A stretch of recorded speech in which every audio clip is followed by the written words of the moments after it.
And back here live, CMA Fest 2024 rolls on too as well. Our thanks to everybody that's joined us so far today, and a lot more to come till about 3:30, 4 o'clock today. Also, Daryl Worley, Pam Tillis coming up today, and a whole lot more here on the Backstage Pass. Again, thanks to our friends at hightidecountry.net, and of course out there again, KKTC True Country 99.92 as well. And I tell you what, I love this band here. A lot of cool things to say about them too as well, and we added them just a few days ago. But Troubadour Blue joining us here on the Backstage Pass live here inside the Music City Center. What's going on? Oh, nothing much. Just hanging out, chitting and chatting with people, you know? That's the funny thing about this. You strike up a conversation with one person, somebody else walks around the corner, and if they see you have any downtime at all, they're going to have somebody in front of your booth right there. And I'm like, impromptu. Okay, so we didn't schedule them, but we sent the stuff in. And I'm like, let's go. We're going to talk. Let's do it too, which is good. Tell us how crazy so far this week, what you guys have lined up, what you're most looking forward to, and just how crazy this has been for you guys so far. Well, it's always crazy because, you know, it's CMA Fest. So everybody's in Nashville wanting to hang out. Daniel, do you know where we're playing tonight? We're playing at the Hard Rock at 6:55 this evening. Honestly, what we're most excited for is seeing all our friends. You know, we've played this a couple of years now, and we've been in Nashville a long time, and seeing our friends year over year get to play bigger and better stages as we all grow is really cool and really fun. So that's the best part of it. Yeah.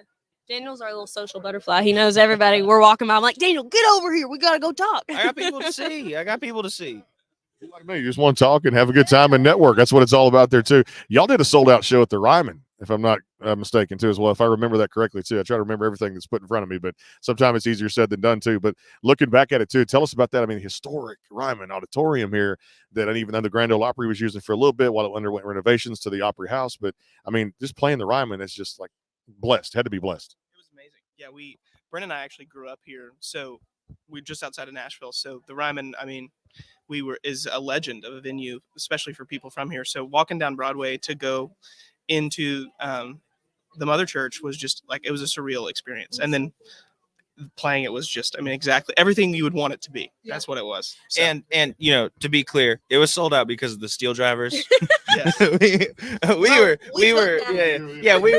support. We were the little hometown support, and we love the steel drivers. Tammy Rogers in the steel drivers is our producer who we love for her support of us. But yeah, playing the Ryman is a dream come true. Yeah, we have pictures of Eli and I as little children on the stage at the Ryman, so it was fun to see that, and then we actually got to play it as grown-ups, which is so cool. Yeah. When you guys look back, I mean, I know the story, but tell if the listeners out there that may not know, as far as just forming the band and coming together, coming up with the name Troubadour Blue.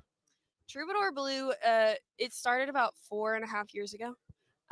Daniel and I were both sidemen at the time, and we were like, you know what? There's something more for us. We want to write songs and sing them for people and go play. And so that's kind of where the brainchild came up. And then we got Eli a year and a half later. We were like, hey, dog, you want to play with us? And Eli is my brother, so we had that family connection. And I had nothing else going on. So why not? I was like, sure, that sounds like fun. Let me check my calendar. I'm free. He did say that though. When we initially asked him to be in the band, he's like, let me check my calendar and think about it. I was like, shit. What? I hung up the phone. Called him back very shortly. Yeah, I'm in. I'm good. I can do it. I mean, there's a EP coming out, Shadow of a Doubt. Let's dive into this too for the music that fans can expect. Yeah, actually, it's full-length album. Full length, 12 songs. The title track is Shadow of a Doubt. Yeah, it was a labor of love. It was a chapter of Troubadour Blue, the beginning stages. We're so excited that it exists, and we love playing those songs. You got anything to say about it, Daniel? I think you did a great job. Thank you. Well, I will say this: it's named "Shadow of a Doubt" because that's the first song that us three wrote together, and it kind of encapsulates that beginning period of the band. So yeah, we're excited about it, and yeah, that's it. So you guys got to work the production side of it too, working with someone special on that. Tell the fans a little bit about the production side and kind of going through that process too, because everybody who puts out anything, singles, albums, EPs, wants that producer to make it come to life. Yeah, absolutely. Well, you know, working with Tammy Rogers King, she's such a prolific player and songwriter and artist, and so being able to work with her and be guided by her has been such a gift. You know, we met Tammy when we were college students, and she's been helping us find our footing in Nashville for the better part of a decade now. And so being in studio with her and working with her is great. It's also terrifying. Like Oh, yeah. playing an instrument in front of a Grammy winner and be like, well, what if you did this? I'm like, I don't know how to do that. Yeah, I play the fiddle and she plays the fiddle, and then you walk in and it's like, oh boy, Oh, what do yeah. you? Yeah. What? Well, okay, I gotta play now in Yeah. front of her. But no, it's really great. She just helped us along the way and is so kind, but also like, hey, do better. Yeah. She'll do that. She's like, hey guys, just play better. Yeah. We're like, try harder. okay.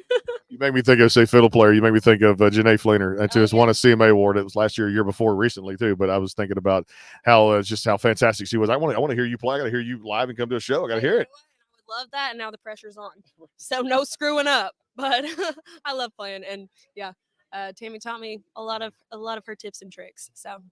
Now I saw your Dodgers hat, so I'm going back to this 2017 World Series. I got to do this too because being down from Texas, Astros fan, so I got to throw the conversation to sports a little bit now too. I put it behind me. I know you guys came back 2020 and got one that was well deserved, even a shortened season. But has it always been your team? The Dodgers? Yeah, I was born in Long Beach. I was born in California, but we moved to Austin when I was in middle school, so I consider myself to be a half Texan. Man, I hate the Astros. I'm just gonna. You said I couldn't swear on your show, but I don't like them. There were some things we're not going to go into, but hey, it was out there. It was made public with the whole scandal thing, but hey, it cost some people their jobs, and it was just one of those things. But I will say, hey, any champion and to come back and win it for 22 was even bigger than 2017. I think that was pretty cool. So 7 straight, the ALCS things. Of course, this year we're sucking, so I can't say much about it too. But still plenty of baseball and things like that. Other teams, sports wise, college, pro, you guys get into for teams that you root for? Because I know for me, the older I get, I'm not using swear words and that kind of thing. Shot of whiskey cures what ails you too as well. But you don't take it as seriously as you do when you were younger. Because sports is a drug like anything else. I mean, it gets you going there. It just captivates us, whether you go to it live or you watch it on TV too. But you're like, really, I can't change the outcome of the game. Because as you said, I'm just a fan buying tickets and going to see them play live. Any other college or pro teams you root for? I have that moment that you were just talking about. I'm a big UNC Heels basketball fan, and that moment for me was 2016 national championship, Villanova, the buzzer beater. I just said, you know what, I gotta hang it up. I'm too emotionally invested. I was 16 at the time. I was like, I almost cried, and I was like, this is too much. This is affecting my life too much. I can't handle the stress of this. So that was I can relate to that. Brenna, your team? Hey, I'm a Nashville Preds fan. You know what I'm talking about? And Sounds. Come on. I'll go. And a Vols fan, but I was thinking about my Nashville teams. I want to do that too. I want to go to a Sounds game, and I won't have time when I'm in town this. Yeah. So fun. I go get a hot dog and I people watch. Are you from Texas? Texas. What part? Right there around Houston, Beaumont, Texas. Okay, so nice. They're Tennessee fans. I am a real UT fan of the University of Texas. So I still get mad about UT football pretty regularly, but that's my allegiances start to split between California and Texas, and that college football is where it starts. Yeah. Texas, they love their football stuff up there too. Hey, appreciate you guys being with us. She knows I can talk my ear off too, but I know it's a big media day too. We'll get you guys back on for a full length of one of these. Get back home, get in the studio, and have a good time with this. Troubadour Blue here on the Backstage Pass. Look for the Shadow of a Doubt full-length album coming up out there too, produced by Tammy Rogers King, and just a lot of cool things coming up for you guys. Appreciate you being with us. Hey, thanks for having us. You got it. Troubadour Blue here on the Backstage Pass. More to come here. Darian Lee coming up. And remember, Monday's around. And, of course, Pam Tillis, Daryl Worley, continuing coverage. CMA Fest 2024 rolls on. HighTideCountry.net and our friends at KKTC True Country 99.9. We'll be back in a flash.